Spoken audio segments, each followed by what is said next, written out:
guys, welcome back to the channel. On today's video, I'm going to talk about the Supra behind me here on my right and this Supra behind me on my left and how they have a connection, at least to me, what it means. You guys had asked actually a lot, what's the backstory on the red Supra? And to tell you guys that story, I need to talk about the black Supra.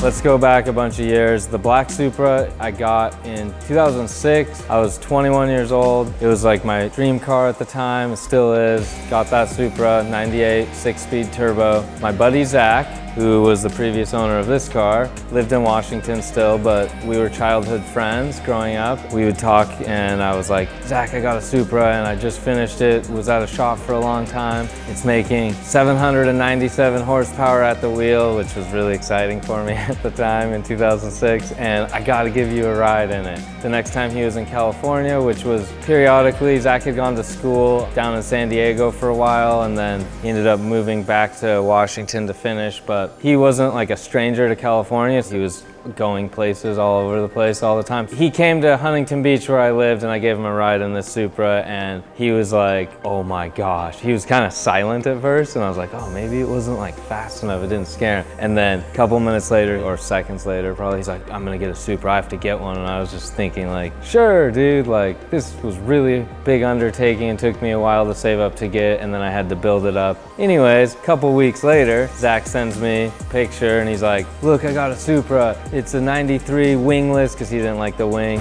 TT Auto. Another little history bit about Zach. Zach was very wild and like adrenaline seeker, like daredevil type, similar to lots of us when we're younger. Zach did have an accident in high school when we were 17, drinking and driving, and he had injured his spine in an accident where he was left like told by the doctor, you won't walk again. He had overcome that and he could walk with a cane and like some little brace to help his foot. By no means could he walk fast, but he was determined and he's like, you're not gonna tell me I can't walk. He was able to walk again. That's why this car is an automatic. That's why if you had watched the previous video with the RX-7s or the one that did run, that is why that car is an automatic, because Zach could not work a clutch pedal in the physical condition he was in at the time when he bought these cars. So anyways, he got this Supra and I was really excited about him, like, oh my gosh, he got one. He wanted to kind of build it up and he was like having me help him with like what ideas to do. He didn't get that far with it. The only thing he really did is put a turbo back exhaust on there. It's like a 3-inch exhaust. To this day, that's all that's done to this car. But the connection there is that I was friends with Zach since I was about 6 years old. Then we played on the same soccer team for,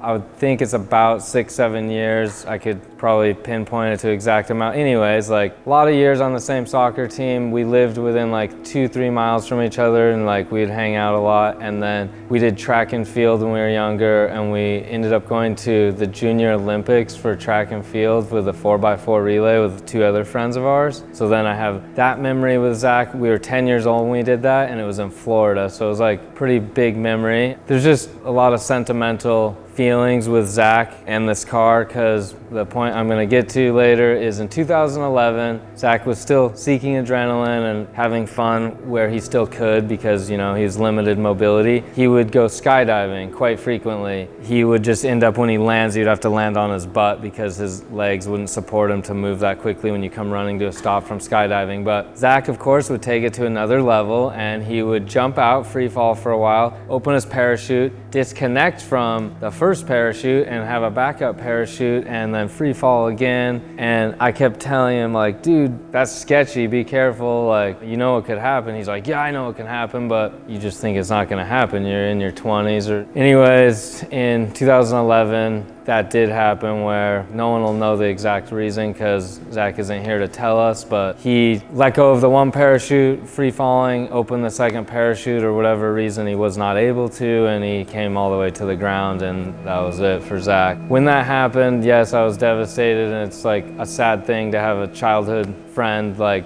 just go, and I'm sure some of you guys can relate, and or family members, you can relate. It's not a great feeling. After that happened, I kept thinking about the car. I don't know, just that's a connection I would still have with Zach. I think about Zach periodically throughout my days. You never know when, but he'll pop into my memory and I'm like, that dude was here, because I could tell him about the, you know, one of your friends is gone. So then I had asked his parents, if you guys are ever gonna sell that Supra, like, let me know, I would buy it from you guys. Not thinking about the other two cars. Yeah, they're cool cars. I like this Supra, and I know that he bought the Supra after riding in this Supra. It's just like something I like really wanted to do, and that was since 2011. That's 10 years of me thinking like, I hope one day I'll get to buy that car. And then they offered me the opportunity in 2019, a couple years back, and I just couldn't afford it at the time, and I had to like make it happen. And over the 2 years, I found a way to make this happen. Here it is for like the first time ever, because Zach had never driven it down to California. The first time ever they sit side by side. You guys probably have a lot of questions on this car that have maybe some of you have had answered if you asked me directly, or maybe I mentioned it in previous videos if you guys have subscribed for all the years that I've been doing YouTube. If not, let me go through that car for you real quick and tell you about it. This was my first car, or first Supra.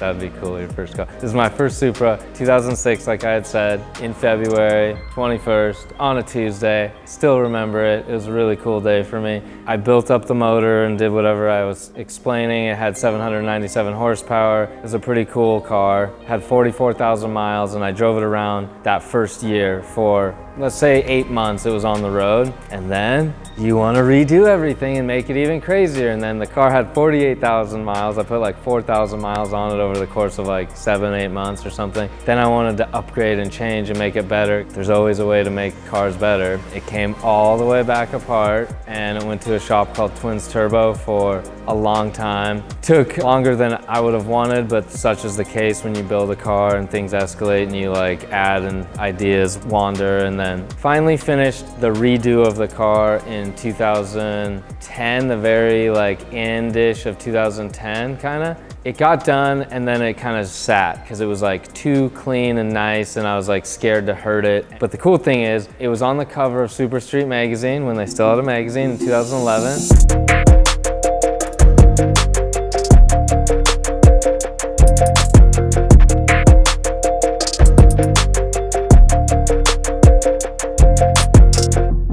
So that was a pretty cool experience, and then I guess it kind of just sat there waiting for me to use it randomly, which would barely ever get used, and I would drive it like the odd place on like a Sunday, or just let it sit and I would start it up. I started pursuing drifting, and I kept pursuing drifting. I'd already started pursuing drifting because this took so long to get done during that time when it was under 4-year construction process. I told myself, if I ever make it to pro drifting, I want to drift a Supra, but it can't be this one because it's too clean and nice, and it's the last year that was sent to America, all these things, low miles. And then I got my pro license, and then I was gonna go pursue Pro 2, and so I bought this Supra over here, comp car, still the same one. I didn't have the money to do everything at the same time and have 2 functioning Supras, so I stole the stroker motor. I had a 3/4 stroker that we had built in here. I sold the V160 to buy a dog box, and I sold the Motec out of here to get the Pro EFI that we put in here. And I couldn't use the Motec because it was too expensive to set up in the Pro car at the beginning. I just sacrificed everything that I knew I could replace on this car, and to this day,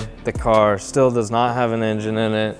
I've been way too busy, and whenever there's time to rebuild or refresh a race car, it's not this race car, it's the comp car. So this still is like my first love of Supras. I wish it was on the street and I could drive it, but I get to have plenty of fun in the race car.